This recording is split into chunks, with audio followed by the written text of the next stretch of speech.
இன்றைக்கி பார்க்குறது இந்தியாவை பற்றி. இந்தியா என்ன செஞ்சுருக்காங்கன்னா, ஃப்ரான்ஸிடம் ரஃபேல் போர் விமானம் வாங்குவதற்காக ஒப்பந்தம் போடுறதுக்கு பேச்சுவார்த்தை நடைபெற்றிருக்குது.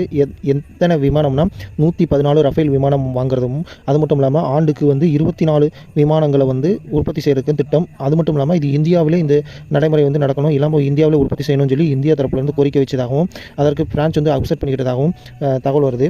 அது மட்டும் இல்லாமல் இது 2029ஆம் ஆண்டுக்குள் மொத்த விமானத்தையும் தயாரித்து முடிக்கிறதுக்கும் 2026 இந்த பணி தொடங்குறதுக்கு, இந்த பணி மூலமாக ஆண்டுக்கு 24 விமானங்கள் தயாரிக்கிறதுக்கு இந்தியா தயாரிப்பில் பேச்சுவார்த்தை நடத்திட்டு இருக்கு. இந்த ஒப்பந்தம் கையெழுத்தாகும் பட்சத்தில் மிகப்பெரிய ஒரு ப்ரொடக்ஷன் யூனிட் இந்தியாவில் ஸ்டார்ட் ஆகணும்னு சொல்லி எதிர்பார்க்கப்படுகிறது. இந்தியாவின் பாதுகாப்பு அமைச்சர் ராஜ்நாத் சிங் அவர்கள் பேசும்போது என்ன சொல்லியிருக்காருன்னா, பாகிஸ்தான் நீங்கள் ரொம்ப கவனமாக இருக்கணும், ஏன்னா உங்களோட ஒவ்வொரு இன்ச் இடமும் எங்களோட பிரம்மோஸ் ஏவுகணையின் தாக்குதலுக்கு இலக்காகக்கூடிய அளவு தான் இருக்குது. அதனால் நீங்கள் சரியாக இல்லைன்னா நாங்கள் உங்களை துவம்சம் பண்ணி அழிச்சிருவோம்னு சொல்லி ஒரு மிரட்டியிருக்காருன்னே சொல்லலாம்.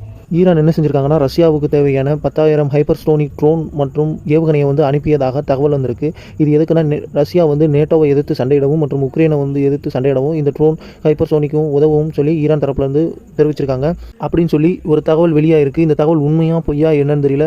அடுத்து பார்க்குறது பாகிஸ்தானை பற்றி. பாகிஸ்தான் ராணுவ தளபதி ஆசிம் முனீர் பத்திரிகையாளர் சந்திப்பில் என்ன சொல்லியிருக்காருன்னா, ஆப்கானிஸ்தான் மற்றும் எங்களுக்கும் போர் நடந்ததுன்னா அதுக்கு இந்தியாவே பொறுப்பேற்க வேண்டும். மேலும் இந்தியாவுக்கு தான் இந்த போரை மறைமுகமாக சப்போர்ட் பண்ணுறதாக பத்திரிகையாளர் சந்திப்பில் கூறியிருக்காரு. அது மட்டும் இல்லாமல் அணு ஆயுதம் எங்களிடம் உள்ளது, அதை கொண்டு நாங்கள் அனைத்து நாடுகளையும் அழிப்போம் மற்றும் தாக்குதலை எதிர்கொள்வோம் சொல்லியிருக்காரு. அது மட்டும் இல்லாமல் ட்ரம்ப்புக்கு நன்றி தெரிவிச்சிருக்காரு, இந்த போரை நிறுத்துறதுக்கு உதவி செஞ்சதுக்கும் அப்படின்னு சொல்லி. இந்த மாதிரி தகவல் உங்களுக்கு பிடிச்சிருந்ததுன்னா நம்ம சேனல் RS கருப்பசாமி சேனலை சப்ஸ்கிரைப் பண்ணுங்கள், லைக் பண்ணுங்கள், கமெண்ட் பண்ணுங்கள், ஷேர் பண்ணுங்கள் மற்றும் பெல் பட்டனை கிளிக் பண்ணுங்கள். அப்போ தான் நம்ம அனுப்புகிற எந்த ஒரு வீடியோவும் உங்களை ரீச் ஆகும்.